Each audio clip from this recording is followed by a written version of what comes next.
शङ्करांश भूम शङ्करार्यपीठसद्गुरून् शुद्धसत्त्वभासुरान् सुवर्त्मनीतभूसुरान् सर्वभूतसौख्यदान् क्षमाकरान् यतीश्वरान्. யோகத்தை பற்றி யோக தரிசனத்தை பற்றி பேசுகின்றன. சில விஷயங்கள் யோகாங்கங்கள் எப்படி இருந்தது, அது என்ன வித்தியாசம், அந்த மாதிரி யம நியம ஆசன பிராணாயாம அது வரைக்கும் ஆயிடுச்சுன்னு நினைக்கிறேன். அது வரைக்கும் ஆயிடுச்சு. அது பிரத்யாகார தாரணா தியான சமாதி.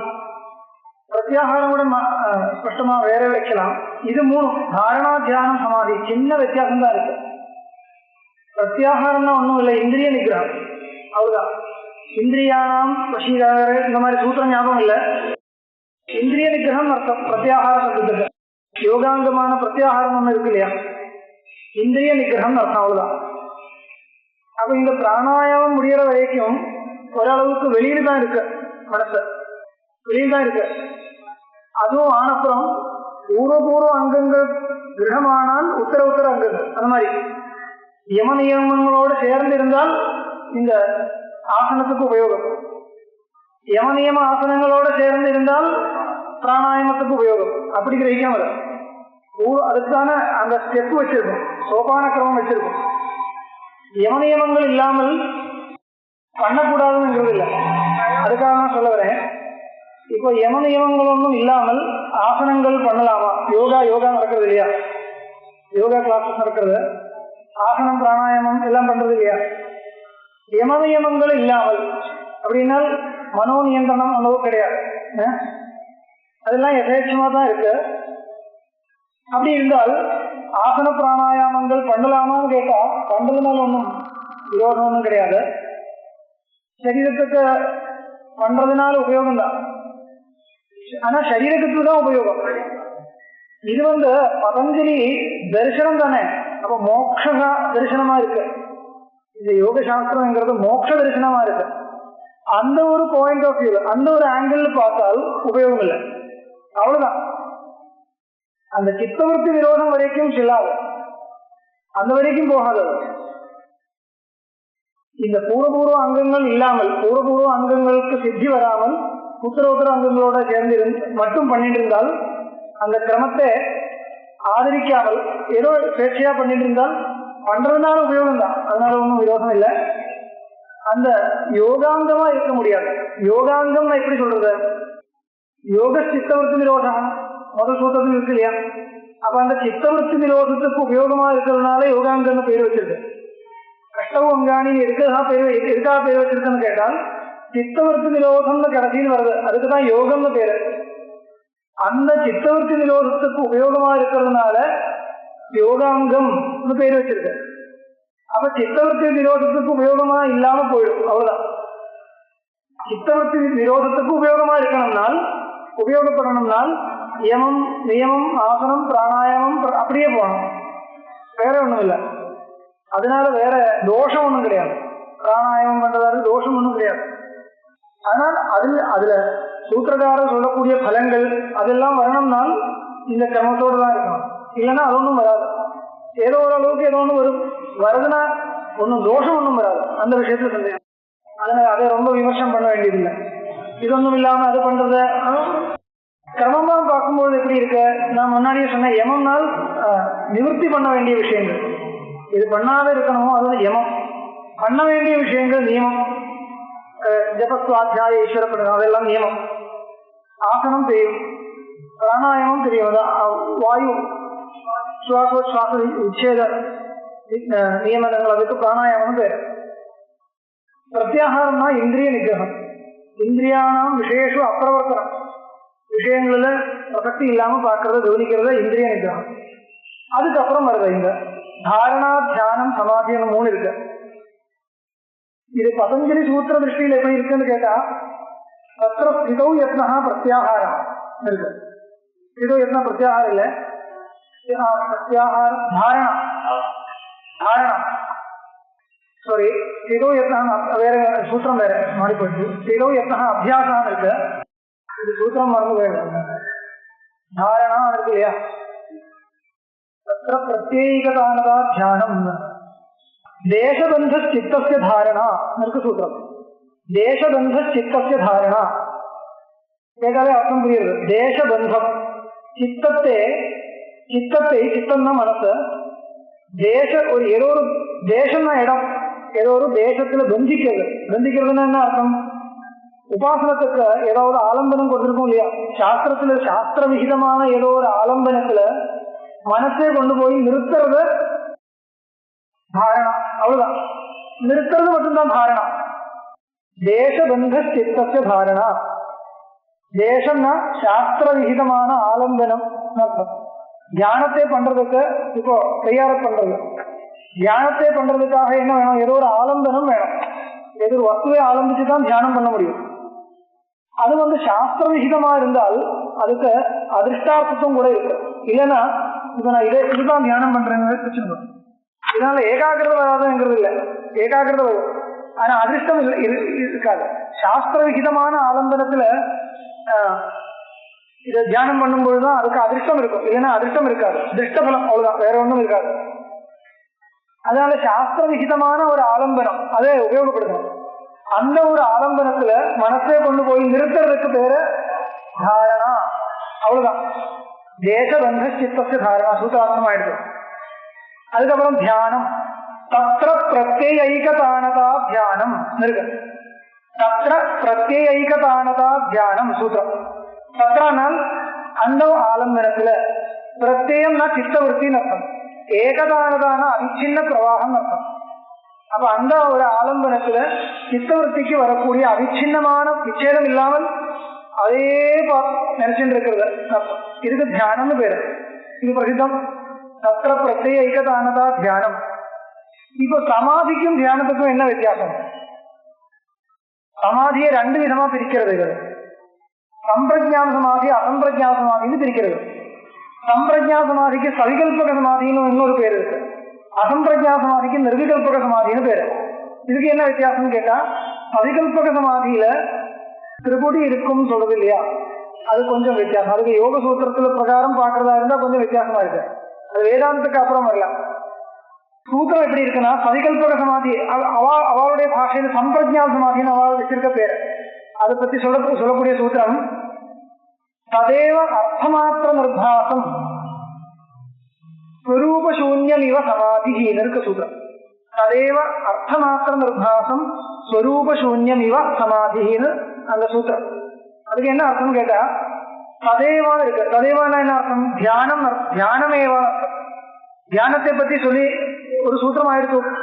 அதுக்கப்புறம் ததேவா சொன்னா என்ன அர்த்தம்? தியானமேவான்னு அர்த்தம். அந்த தியானமே ததேவ அர்த்தமாத்திர நிர்பாசம் ஸ்வரூபசூன்யம் இவ சமாதின்னு இருக்கு. அப்படின்னா என்ன அர்த்தம்? அர்த்தம் மட்டும் பாசிக்கிறது தெரியாது இல்லையா, அர்த்தமாத்திர நிர்பாசம் அது இல்லே தெரியாது. இப்ப சம்பிரஜா சமாதி சொல்லும் போது சமாதியில திரிபுடி கிடையாது இவாளுடைய சித்தாந்தத்துல.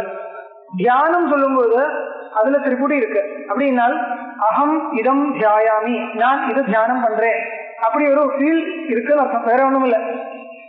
இதுக்கு கூட்டம்னா விற்த்தின்னு அர்த்தம். நான் என்கிற ஒரு விற்பி, இது தியேயம், இது என்கிற விற்பி. தியாயாமி அப்படின்னா அர்த்தம் தியான விசேஷமான விற்பி.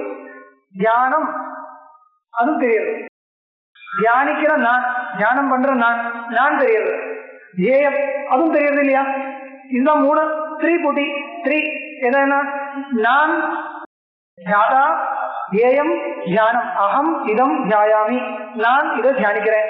இப்படி ஃபீலிங் இருக்குன்னா அதுக்கு தியானம்னு பேரு.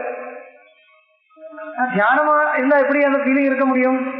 அது கேட்கக்கூடாது. தியான பதார்த்தத்தை இப்போ தியானம்னா இது இப்படி பதஞ்சலி சொல்றது, அவ்வளவுதான். சமாதியிலும் இருக்கக்கூடாது.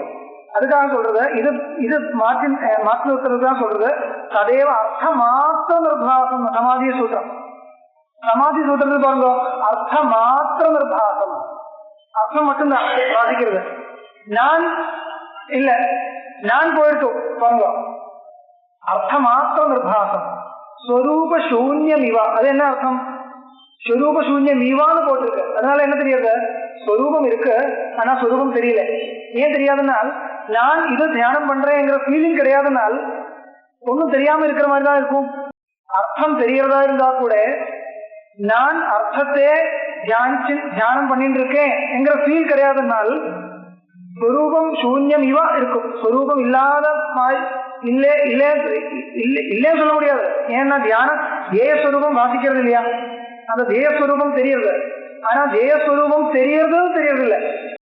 அர்த்தம் புரியுதா? நான் தியானிக்கிறேங்கிற ஃபீல் கிடையாதுனால் அர்த்தஸ்வரூபம் தெரியறதா இருந்தா கூட தெரியறது இல்லை. அதனால ஸ்வரூப சூன்யம் இவான்னு போடுறது. அப்ப அதனால என்ன தெரியுது, சமாதி அத சம்பிரஜான சமாதியில தேயவர்த்தி மட்டும்தான் இருக்கு, 3 திரிபுடி கிடையாது. இது ஒரு ஸ்டெப் மட்டும்தான். இது வேற ஒண்ணும் இல்லை. இந்த தியானம் பண்றதுனால முதல்ல என்ன பண்றது, சித்தத்தை ஒரு ஆலம்பனத்துல கொண்டு போய் இருக்கிறது.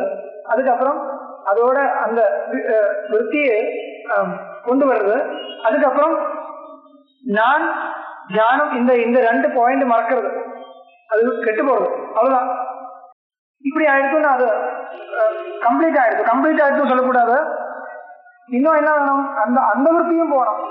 எந்த விற்த்தி, தேயவிற்த்தியும் போகணும். அப்போ அந்த என்ன அசம்பிரஜான சமாதின்னு சொல்றது. அசம்பிரஜான சமாதினால் ஒண்ணும் இல்லை, விற்த்தியே கிடையாது. இதுக்குதான் யோகம் பேரு. யோக சித்த விற்பி நிரோத கம்ப்ளீட்.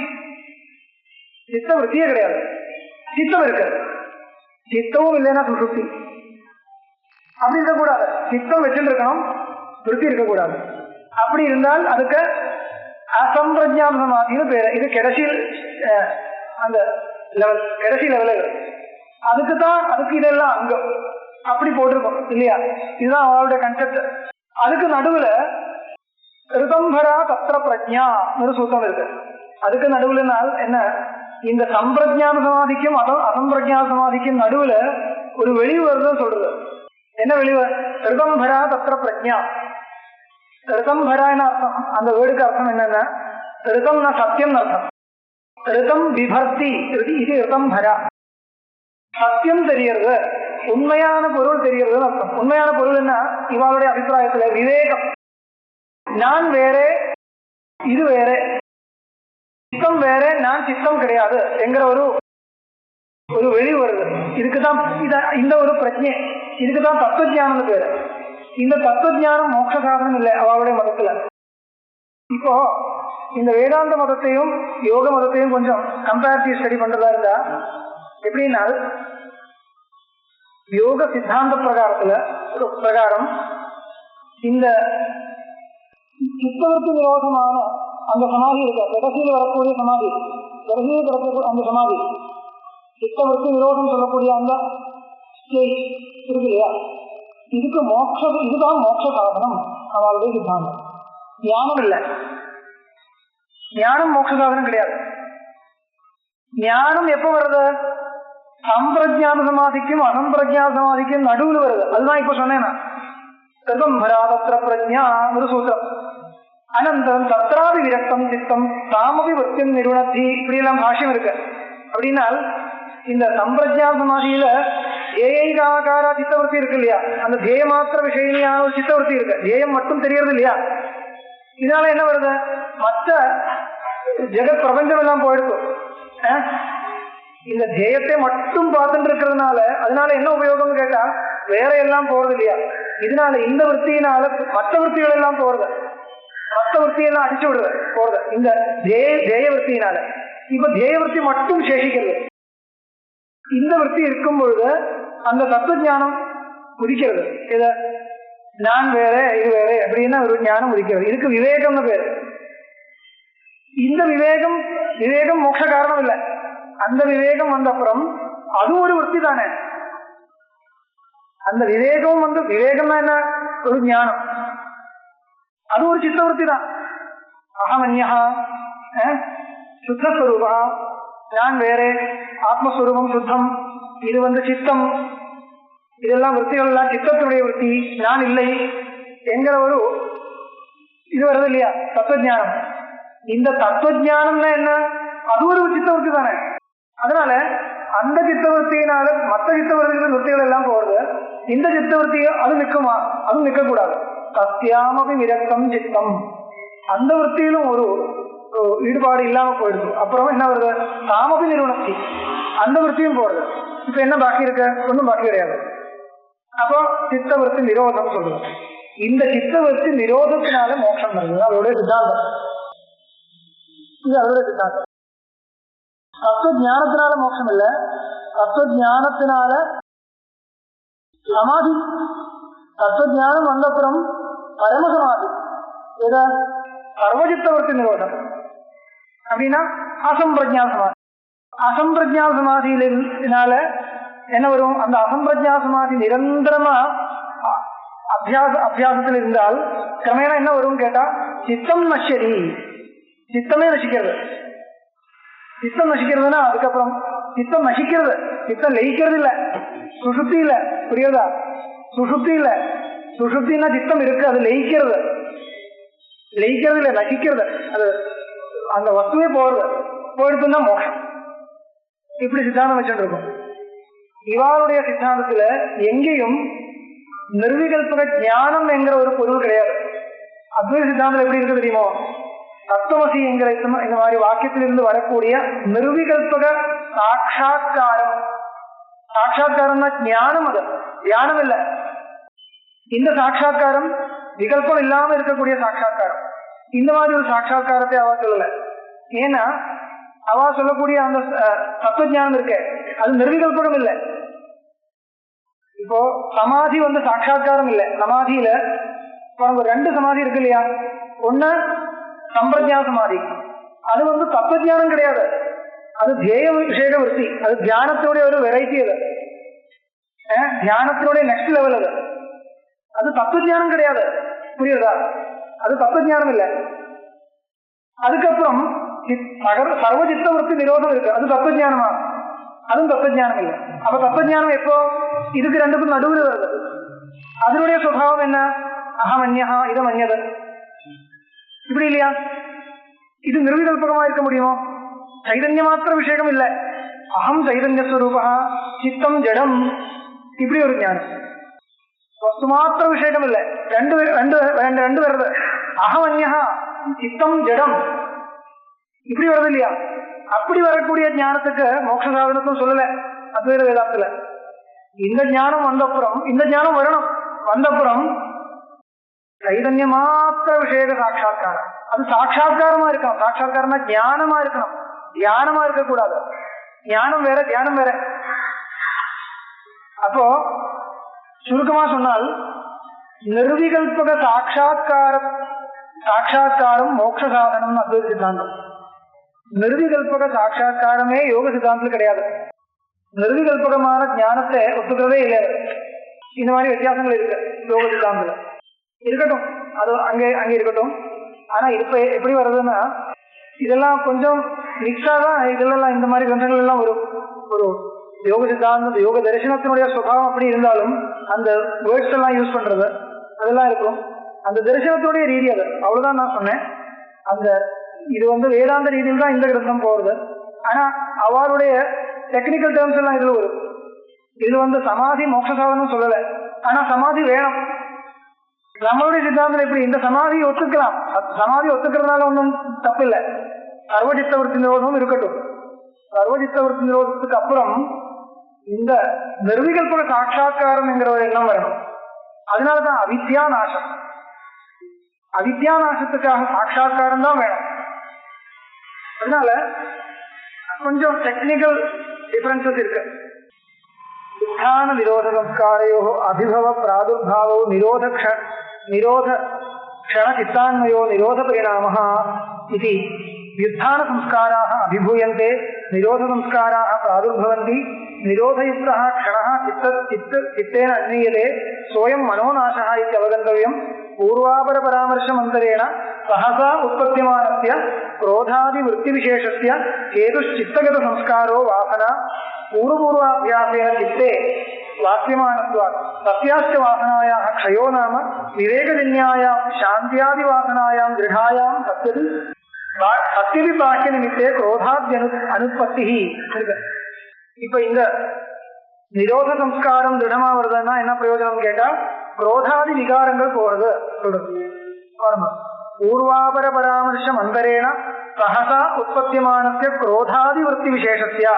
அர்த்தம் புரியுதா? குரோதம் குரோதம் தெரிஞ்ச விஷயம் தான். அது எப்படி வருது? பூர்வாபர பராமர்சம் அந்தரேன சகசா உற்பத்தியமானஸ்ய, முன்னாடியும் பின்னாடியும் என்ன இருக்குன்னு கவனிக்காமல் பூர்வ அபர பராமர்சம் தான் கவனிக்கிறது. முன்னாடி என்ன நடக்குது? ஒருத்தருக்கு மேல கோபம் வருதுன்னு வச்சுருந்தோம். எப்படி வருது? பூர்வாபர பராமர்சம் அந்தரா ஜாயதேவா பூர்வாபர பராமர்சம் சக ஜாயதேவா? பாருங்க, பூர்வாபர பராமர்சம் பண்றதால தானே கோபம் வருது. இவன் எப்படி இருந்தான், இப்ப இப்படி இருக்கான், அதனால கோபம். சாதாரணமா நமக்கெல்லாம் வரக்கூடிய கோபத்துக்கு என்ன காரணம்? இதுக்கு ஒரு தார்மீக ரோஷம் ஒரு பேர் இருக்கு. தார்மீக ரோஷம் அப்படின்னா என்ன அர்த்தம்? தர்மத்துக்கு விருத்தமா ஏதாவது பார்த்தால் உடனே கோபம் வருது, இன்னொருத்தருக்கு மேல கோபம் வருது இல்லையா? சாதாரணமா எப்ப வேணா பாருங்க, அதனுடைய ஒரு காமன் ஒரு இது இருக்கு, ஃபிகர் இருக்கு. என்ன ஃபிகர்னா, அந்த கோபம் வர இடத்துல இவர் இப்படி பண்ணலாமா, அதுதான் எண்ணம். அவர் அப்படி பண்ணது தப்பு. இன்னொருத்தரா இருந்தா பரவாயில்ல, இவர் இப்படி பண்ணக்கூடாது இல்லையா? அந்த மாதிரி ஒரு எண்ணம் வரும். அங்கே உட்கார்ந்து பண்ணக்கூடாது, வேற விதமா பரவாயில்ல, கோபம் வருது இல்ல பாருங்க.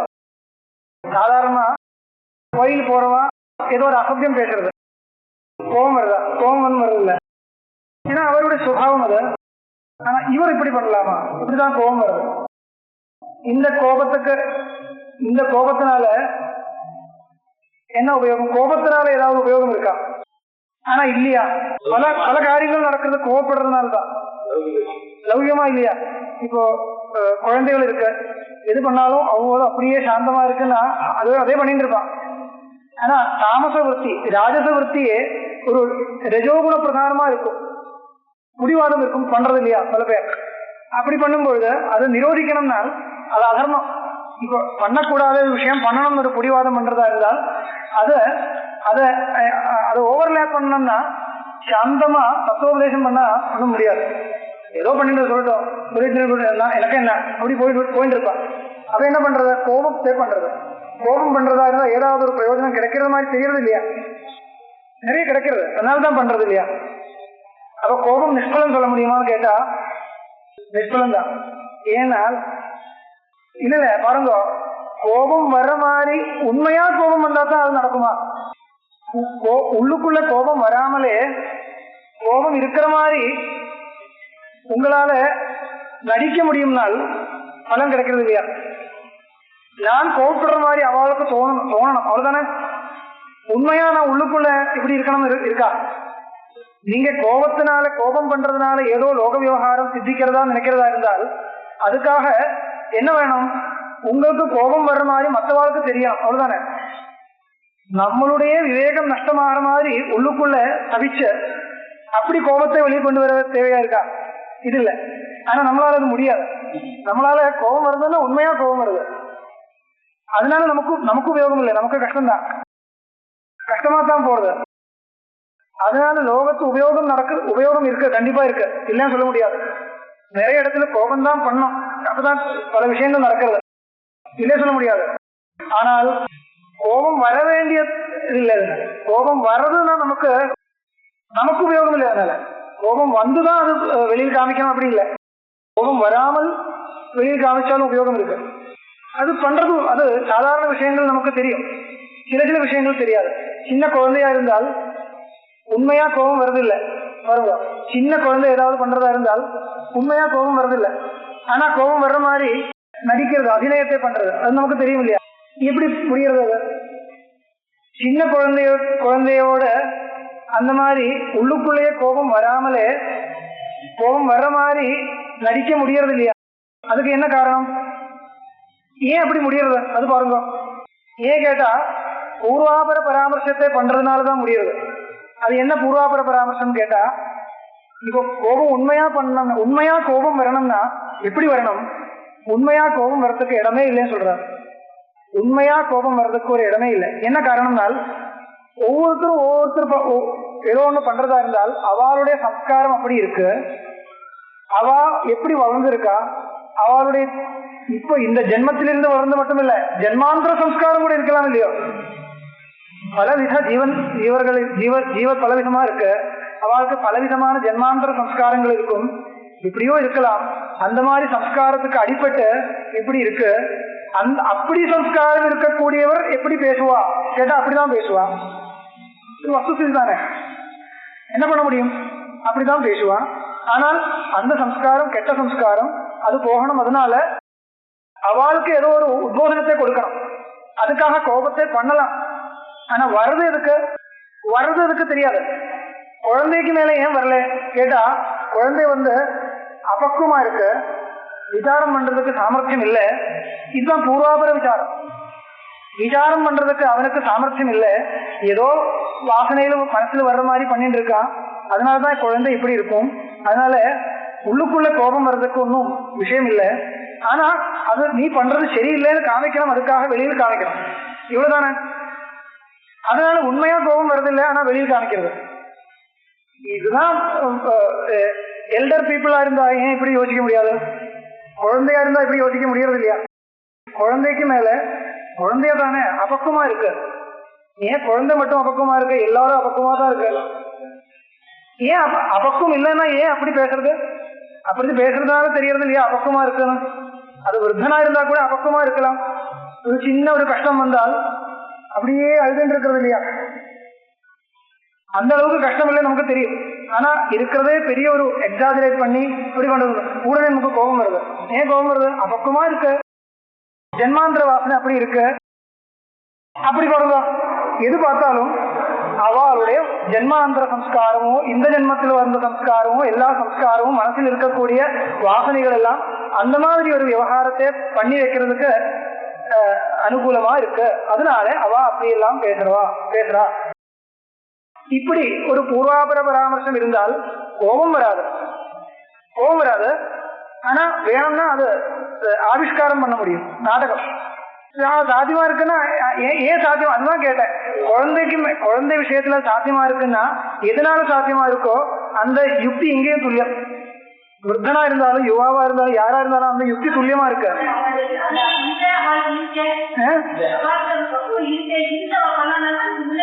எப்படி இருக்க இல்லன்னு நான் சொன்னேன். பக்குவம் இருக்குன்னா எப்படி அந்த மாதிரி பேசுறது? இருந்தா வராது இல்லையா? இல்லைன்னு அர்த்தம். பக்குவம் அதுக்கு சொல்லுங்க. இந்த வயசுல இருக்கிறவா எப்படி பக்குவமா இருக்கணும்னு நான் எதிர்பார்க்கிறோம். எதிர்பார்க்கறது இருக்குன்னா அப்படி வியாப்தி இருக்கா? வியாப்தினா எத்தனை தூம சத்திர வன்னியும் இருக்கிற மாதிரி இந்த வயசுல இருந்தால் இப்படி எல்லாம் பக்குவமா இருக்கணும். சம்பந்தமே கிடையாது. பிரசித்தமான விஷயம் அது. பக்குவமா மனசை பண்றதுக்கு சாமர்த்தியம் இருக்கிறவா யௌவனத்திலும் குழந்தையா இருக்கும்போதும் அப்படியே இருக்கும். அதுக்கு வயசொன்னும் கிடையாது, சம்பந்தமே இல்லை. வயசோட யாரும் சம்பந்தம் எந்த சம்பந்தமும் கிடையாது. இதுதான் வாஸ்தவம் தானே. அப்படி இருக்கிறச்சே நீங்க அனாவசியமா எதிர்பார்க்கறதுனால கஷ்டம், கோபம் வருது. அப்ப எதிர்பார்க்காம இருக்கணும்னா எப்படி? அவளுக்கு இருக்கக்கூடிய சம்ஸ்காரம் எப்படி இருக்கலாம்? இப்போ ஒரு சாதாரண உதாரணம் சொல்றேன். ஒரு பேங்க்ல போய் ஒரு கியூ நிக்கிறது, இல்ல பேங்கோ ஏதாவது கியூ நிக்கிறது. உடனே நம்மளுடைய இது வந்துருக்கு, உடனே அவர் க்ளோஸ் பண்றா, முடியாது, அப்புறம் வாங்க. உடனே கோபம் வருது. நான் ஒருத்தன் மட்டும் இருக்கேன், அது கொடுத்து போக கூடாதா? அப்ப இன்னொருத்தர் இருக்குன்னா அவளுக்கு ஏதோ அவ நியமம் வச்சிருக்கா, அது ஒரு விஷயம். இன்னொன்னு அவளுடைய ஸ்திதி என்ன? காத்தால ஆரம்பிச்சு ஒரே வேலையை பண்ணிட்டே இருக்கா, இப்ப இல்லையா? எவ்வளவு போர் ஆயிடும், எவ்வளவு போர். அது ஒண்ணு பண்றதே ஒரு யந்திரம் மாதிரி பண்ணிட்டு இருப்பா இல்லையா? அதனால மனசு அப்படியே இருக்கும் அவளுக்கு. அந்த மாதிரி வேலை இருக்கிறவா எப்படி இருக்குன்னா அவளுடைய மனசுல அந்த சகதயத்துவம் கொஞ்சம் போயிடும். அந்த இடத்துல இருந்து வெளியில் வந்தா சாதாரணமா தான் இருக்கும். அந்த இதுக்குள்ள இருக்கும் பொழுது அந்த ஒரு அத்தியாசங்கள் எல்லாம் இருக்கும். எப்படி இருக்குன்னா காத்தால ஆரம்பிச்சு ஒரே வேலை பண்ணிட்டு பாருங்க, எல்லாரும் அப்படியே இருக்கும். அதனால அவன் அப்படி பேசுவா. முன்னாடி நினைச்சிட்டு இருந்தா எது பண்ணாலும் நமக்கு கோபம் வராது. அது ஒண்ணு. இன்னொன்னு, நமக்கிட்ட மற்றவா பேசுறது, நம்ம ஹார்ஷா பேசுறதுதான் அது அவளுடைய மட்டும் இல்லை, நம்மளுடைய அதிர்ஷ்டத்தினுடைய பலம் கூட கூடியா இருக்கும். அந்த மாதிரி நிந்தைய கேட்கறதுக்கு நமக்கும் ஒரு பாவம் இருக்கு, பிராரதம் இருக்கு இல்லையா? அதனுடைய பலம் இன்னொருத்தருக்கு கொடுக்க முடியுமா? முடியாது இல்லையா? இன்னொருத்தர் திட்டுறதா இருந்தால் அது அனுபவிக்கிறதுக்கு நமக்கு பிராரதம் இருக்கு. அதுக்காக நான் பிராயசித்தம் ஒன்றும் பண்ணலைன்னா இந்த திதியா கதிக்கு போகா பிராயசித்தேன நஷ்யந்தி பாபானி, இல்லைன்னா போகம். பிராயசித்தம் ஒன்றும் பண்ணலைன்னா இப்போ அதனுடைய இடம் வந்திருக்கும் அனுபவிக்கிறது. இதனால என்ன கோபம் வருது? கோபம் வர முடியாது. இப்போ இப்படி பூர்வாபர பராமர்சம் பண்றதா இருந்தால் கோபத்துக்கு இடம் இல்லை. கோபம் உண்மையா வர வேண்டியதில்லைன்னு பார்த்தோம். கோபத்தினால லோக விவகாரத்துல ஏதாவது உபயோகம் இருக்குன்னு நினைக்கிறதா இருந்தால் அது எங்கே ஆவிஷ்கரிக்கணுமோ அங்கே மிதமா அது ஆவிஷ்காரம் பண்ணுங்க. எந்த அளவுக்கு அப்ப நமக்கு விவேகத்தோட ஆவிஷ்காரம் பண்ண முடியும். இந்த அளவுக்கு கோபம் இருந்தால், இப்போ கொஞ்சம் ஹார்ஷா பேசுறதா இருந்தால் அவ வேலை பண்ணுவான். அதனால கொஞ்சம் ஹார்ஷா பேசணும் இப்படி நினைச்ச. நீங்க ஹார்ஷா பேசுறதா இருந்தா கோபம் மூலமா இல்லை, நம்மளுடைய விவேகம் போகாது. கோபம் மூலம் பேசுறது இல்லை. இப்போ இனிமே கொஞ்சம் ஹார்ஷா பேசணும், ஹார்ஷா பேசுறேன் அப்படி ஒரு டிசைட் பண்ணி ஹார்ஷா பேசுறதா இருந்தா அதனால கோபம் வராது. இப்போ நான் ஹார்ஷா பேசுறேன் அப்படின்னு நினைச்சிருந்து ஹார்ஷா பேசுறது இல்லை. கோபம் மூலமா நம்மளே வாயிலிருந்து அப்படியே வார்த்தைகள் வருது இல்லையா? வாயிலிருந்து அப்படியே வார்த்தைகள் உடனே வருது. அப்ப கோபம் மூலமா வருது. ஏன் கோபம் வருதுன்னா அவர் அப்படி இருக்கக்கூடாது, அவர் அப்படி இருக்கக்கூடாது நம்மளால எப்படி சொல்ல முடியும்? அவருடைய சம்ஸ்காரம் அப்படி இருக்கலாமே. அதுதான் அதனால சொல்றது பூர்வாபர பராமர்சம் அந்தரேனா வீணானர்த்தம். அவளுடைய சம்ஸ்காரம் எப்படி இருக்கலாம் இதெல்லாம் யோசிக்காமல் அந்தரேனா சஹசா உற்பத்தியமானஸ்யா, உடனே ஒன்னும் யோசிக்காமல் உடனே கோபப்படுறது இல்லையா? சஹசா உற்பத்தியமானஸ்ய குரோதாதி விருத்தி விசேஷஸ்ய ஹேது. அதுக்கு என்ன ஹேது? சித்தகத சம்ஸ்காரோ வாசனா. அப்படி நமக்கு கோபம் வர்றதுக்கும் நம்மளுடைய சம்ஸ்காரம் தானே காரணம். அவர் அப்படி பண்ணக்கூடாதுன்னா நீங்க இப்படியும் பண்ணக்கூடாது இல்லையா? அதுவும் ஒரு சாஸ்திர நிஷித்தம் தானே. இவா சாஸ்திர நிஷித்தம் பண்றதுனால நமக்கு அவர் மேல கோபம் வருது. இது ஒரு சாஸ்திர நிஷித்தம் தான். அதனால சம்ஸ்காரோ வாசனா. பூர்வாபியாசேன சித்தே வாக்கியமானத்வா. ஏன் வாசனா சொல்றது? வாக்கியதேனா வசிக்கிறதுன்னு வசிச்சுட்டே இருக்கு, சித்தத்துல நிக்கிறது அது அங்கே நிக்கிறது. பூர்வ அபியாசேனா முன்னாடி என்ன அபியாசம் இருக்கிறதுனால சித்தத்துல அது நிக்கிறது. பூர்வ அபியாசேன சித்தே வாக்கியமானத்வா சத்யாஷ்ட வாசனாயாக க்ஷயோ நாம விவேகஜன்யாயாம் சாந்தியாதி வாசனாயாம் திருடாயாம் சத்யவிபாக்கிய நிமித்தே குரோதாத்யனுபத்தி வருகம்.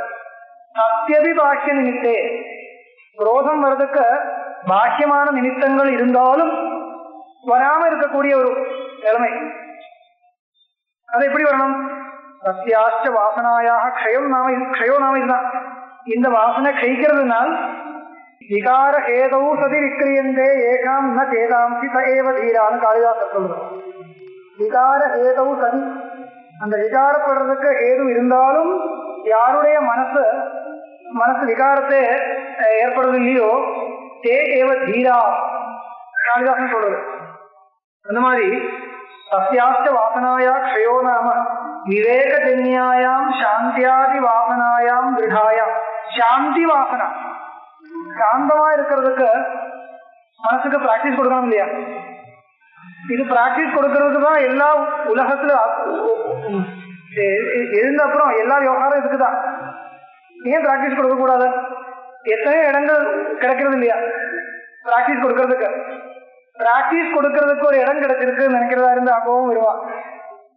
பாருங்க, கோபம் வராது இருக்கிறதுக்கு, சாந்திய அபியாசம் பண்றதுக்கு, சமவாசனையை சீலிக்கிறதுக்கு அபியாசம் கொடுக்கறதுக்கு ஒரு இடம் காமிச்சிருக்கு பகவான். நினைக்கிறதா இருந்தா கோபம் வருமா? யாரோ ஒருத்தர் திட்டுறதா இருந்தால், இன்னொருத்தர் தப்பா ஏதோ பண்றதா இருந்தால், ஆஷா பேசுறதா இருந்தால், எது பண்றதா இருந்தாலும் என்னுடைய மனசை அடக்கிறதுக்கு ஒரு இடம் கொடுத்திருக்கு. ஏன்னா அது சும்மா இருக்கும்பொழுது மனசை அடக்கி வச்சு மட்டும் பிராக்டிஸ் கிடைக்காது. Daily half an hour 1 hour meditation பண்றதுனால அந்த பிராக்டிஸ் கிடைக்காது.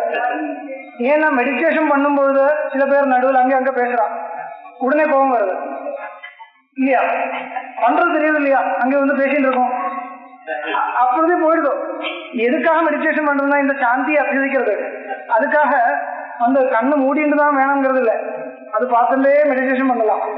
ஏன்னா அதே மெடிடேஷன் அது பார்த்துட்டு இருக்கும் பொழுதும் மனசுல விகாரம் ஏற்படாம இருக்கிறது இல்லையா, இதுதான் அபியாசம். அதுக்கு அபியாசம் பண்றதுக்கு ரியல் சிச்சுவேஷன் வேணும், ரியல் சிச்சுவேஷன் வேணும். இல்லைன்னா அபிநயம் பண்ண தெரியும் நமக்கு. ரியலா மனசுல தட்டா மனசுல ரொம்ப உள்ளுக்குள்ள வராம விஷயங்கள் இருக்கு. இப்போ குழம்பு நம்மளோட சம்பந்தமே இல்லை, யாரோ இறந்து போயிருக்கா, அங்கே போய் அவளெல்லாம் எழுதுன்னு இருக்கா இல்லையா, அது பண்ணிட்டு குழம்பு எப்படி இருக்கு, விஸ்வமிச்சாத்தம் ஜெனிக்கிறது மடிக்கிறது எல்லாமே இருக்கு இல்லையா, வைராக்கிய சாதனை பண்ற உபயோகமே இல்லை.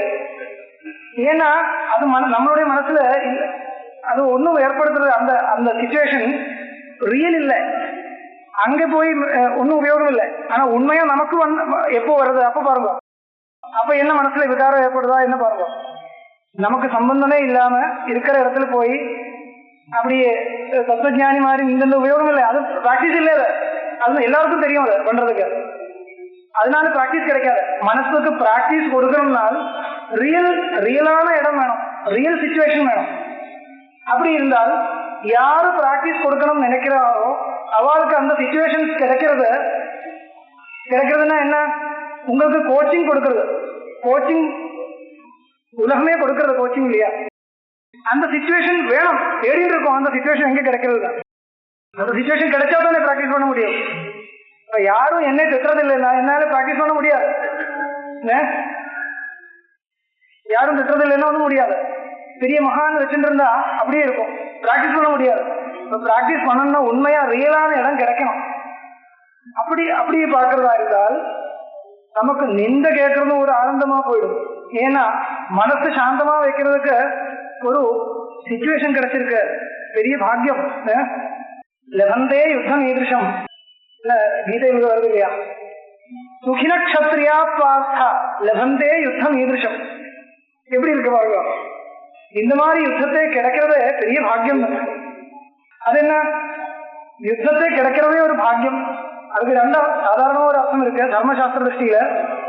தர்மசாஸ்திர திருஷ்டியில என்ன அர்த்தம் பாருங்க, சத்திரியனுக்கு யுத்தம் சொர்க்க சாதனமா வச்சிருக்கும். ஆனா எந்த மாதிரி யுத்தம் இருக்கணும், அபிச்சாரித சம்பவமா இருக்கணும். நானா ஒரு ஏற்பாடு பண்ணி யுத்தம் பண்றதுனால நான் கத்திரியன், கத்திரியனுக்கு யுத்தம் பண்றதுனால சொர்க்கம், மிருதோவா பிராப்தி சொர்க்கம் ஜித்வாவா பூக்ஷதே மகின்னு இருக்கு இல்லையா, அந்த யுத்தத்துல இறந்து போறதா இருந்தால் சொர்க்கம் கிடைக்கும் இருக்க, ஸ்ருதி இருக்க, ஸ்மிருதி இருக்க.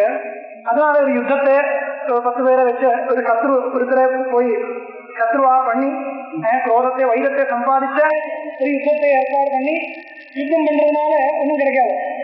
அப்ப எப்படி கிடைக்காம யுத்தம், சொர்க்க சாசனமான யுத்தம் அது வருங்க. அதுல மரணம் வரதா இருந்தா, மரணம் வந்தாலும் இல்லாட்டாலும், மரணம் வந்தா வரட்டும் என்கிற ஒரு எண்ணத்தோடு தானே யுத்தத்திற்கு போறது. அதனால அது சொர்க்க சாதனமா வச்சுருக்கும், ஜோதிஷ்டவம் மாதிரி. அந்த யுத்தம் எப்படி இருக்கணும், அப்பிரார்த்திதமா கிடைக்கணும். நம்மளால ஏற்பாடு பண்ணி ஃபிக்ஸ் பண்ணக்கூடிய யுத்தம் இல்லை. நம்மளது யுத்தம் இல்லாம இருக்கிறதுக்கு எத்தனை பிரயத்னப்பட்டாலும் பண்ணிதான் ஆகணும் என்கிற ஒரு சிச்சுவேஷன்ல வரக்கூடிய யுத்தத்துக்கு தான் சொர்க்க சாதனத்துவம். நம்மளால ஏற்பாடு பண்ணக்கூடிய யுத்தத்துக்கு இல்லை. இது அப்படி இருக்கு. அந்த மகாபாரத யுத்தம் அது இல்லாம இருக்கிறதுக்கு எத்தனையோ பிரயத்னம் பண்ணி பெற்றிருக்கான். அர்ஜுனன் போய் கேட்க, கிருஷ்ணர் போய் கேட்கிறா, எத்தனை பேர் கேட்டு அவளை என்ன பிரெயின் வாஷ் பண்றதுக்கு எத்தனையோ பிரயத்னம் நடந்தது. ஒண்ணு எல்லாம் விபலமாயிடுச்சு. கடைசியில் யுத்தம் தான் முடிவு பண்ணியாச்சு இல்லையா. இந்த மாதிரி யுத்தமா இருந்தால் சுகின க்ஷத்ரியா பார்சல வந்தே, இதுக்கு ஒரு அதிர்ஷ்டம் வேணும். எதிர்ச்சையா அந்த யுத்தம் கிடைக்கிறதுக்கு நம்மளால பிரயத்னப்பட்ட யுத்தத்தினால அந்த யுத்தத்தினால சொர்க்கம் கிடைக்காது. இது தர்மசாஸ்திர திருஷ்டியோட அர்த்தம். அதனால சுகின க்ஷத்ரியா பார்த்த லபந்தே யுத்தம் ஈதிருஷம் யுத்தம் சுகின க்ஷத்ரியா லபந்தே அப்படின்னா என்ன அர்த்தம், சுகினான்னு இருக்கு. இந்த யுத்தத்தினால மரணப்படுறதா இருந்தா கூட அப்புறம் சுகம் தானே. சுகினா சுக சாதன பூதாகனம், சுகத்துக்கு சாதனமா இருக்கு, வரக்கூடிய சுகத்துக்கு காரணமா இருக்கக்கூடிய யுத்தம் இது. ஏனால் நம்மளால ஏற்பாடு பண்ணல, அவரே பண்ணியிருக்கார். அதனால அவருக்கு இதனால சொர்க்கம் இல்லை, நமக்கு தான் சொர்க்கம். ஏன்னா அவர் உண்மையா சரியான மார்க்கத்தில் நிக்கிறது இல்லை. இவருடைய திருஷ்டியில் தான் இது தர்ம யுத்தம், அவருக்கு தர்ம யுத்தம் இல்லை, எதிர்பட்சத்துக்கு தர்ம யுத்தம் இல்லை. இது ஒரு அர்த்தம். இன்னும் என்ன தார்ஷனிகமான அர்த்தம் சொல்றதா இருந்தால் யுத்தம்னா ஒரு மானசிக சங்கர்ஷம் வச்சிருக்கோம். இந்த மாதிரி சிச்சுவேஷன் இத ஒரிஜினலா கிடைக்கணும், அப்பதானே பிராக்டிஸ் பண்ண முடியும். இந்த யோகம் நிஷ்காம பகவதர்ப்பண புத்தியா கர்மானுஷ்டானமோ வைராக்கியமோ சித்த பிரசமனமோ இதெல்லாம் இந்த மோட்ச சாதனமா இருக்கக்கூடிய மனோதர்மங்கள் இது பிராக்டிஸ் பண்ணணும்னால் அந்த ரியல் சிச்சுவேஷன் கிடைக்கணும். இப்போ அர்ஜுனால அந்த யோக புத்தியா யுத்தம் கர்த்தவியம் இருக்கு இல்லையா, அந்த யோக புத்தியா ஏதாவது பண்ணணும்னால் அந்த யுத்தம் கிடைக்கணும் இல்லையா, கிடைச்சதானே அந்த யோக புத்தியாவது பண்ண முடியுமான்னு பிராக்டிஸ் பண்ண முடியும். அந்த மாதிரி கலகம் அந்த மாதிரி நடக்கக்கூடிய சிச்சுவேஷன் ஒரிஜினலா கிடைக்கிறதா இருந்தால் நம்மளுடைய மனசை பிராக்டிஸ் பண்றதுக்கு நமக்கு ஒரு இடம் கிடைக்குது, இல்லைன்னா கிடைக்காது. அப்ப அது கிடைச்சுதான் ஆகணும். மூக்ஷுவா இருந்தா அந்த மாதிரி கிடைக்கிறது பெரிய பாக்கியம். இப்ப கோபத்துக்கு இடம் இருக்கா பாருங்க, இந்த ஆங்கிள் பாக்குறதா இருந்தால் எல்லாமே அனுகூலமா தான் இருக்கு. எல்லாம் கெட்டு போச்சுன்னா அது அனுகூலமா தான் இருக்கு. நமக்கு விகாரம் இல்லாம இருக்கிறதுக்கு ஒரு பிராக்டிஸ் தானே கொடுக்கறது. இன்னொருத்தர் திட்டுறதா இருந்தா அதுவும் அனுகூலமா தான் இருக்கு. அந்த திருஷ்டியில் பார்த்தா எல்லாமே அனுகூலம் தான், ஒன்றும் பிரதிகூலமா ஒன்றும் விஷயமே கிடையாது. கை போனாலும் காணு போனாலும் கூட அனுகூலமா தான் இருக்கு, பிரதிகூலம்ங்கிற ஒரு எண்ணமே இல்லை. இந்த ஆங்கிள் பார்த்தா சத்யாஸ்ய வாசனாயா க்ஷயோ நாம விவேக ஜன்யாயாம் சாந்தியாதி வாசனாயாம் திருடாயாம். இந்த வாசனை திருடமாயிருந்தால் சத்தியபி பாஹ்ய நிமித்தே, குரோதத்தையோ இச்சையோ ஏதோ கொடுக்கக்கூடிய பாஹ்யமான நிமித்தம் இருந்தாலும் குரோதாத்யபத்தி, இந்த குரோதம் இல்லாம இருக்கிறது வாசனையோட க்ஷயம் பேரு. இந்த விகாரங்கள் ஏற்படாமல் மனசு பிளெயின் நியூட்ரலா இருக்கிறது. அப்படி இருக்கிறதுக்கு பிராக்டிஸ் பண்றது வாசனாட்சயம். வாசனாட்சய அபியாசம் 3 அபியாசம் பண்ணணும். ஒன்னு வாசனாட்சயம், இன்னொன்னு தத்துவஜானம், இன்னொன்னு சித்தவருத்தி நிரோதம். 3 சொல்லியிருக்கா இல்லையா, மனோநாசம். அப்போ வாசனாட்சயாபியாசம் என்ன, இதுதான் ரியல் சிச்சுவேஷன் கிடைக்கும் பொழுது மனசுல விகாரம் ஏற்படாமல் பரிபாலனம் பண்றதுக்கு பிராக்டிஸ் பண்றது. இதுதான் வாசனாநாசாபியாசம்.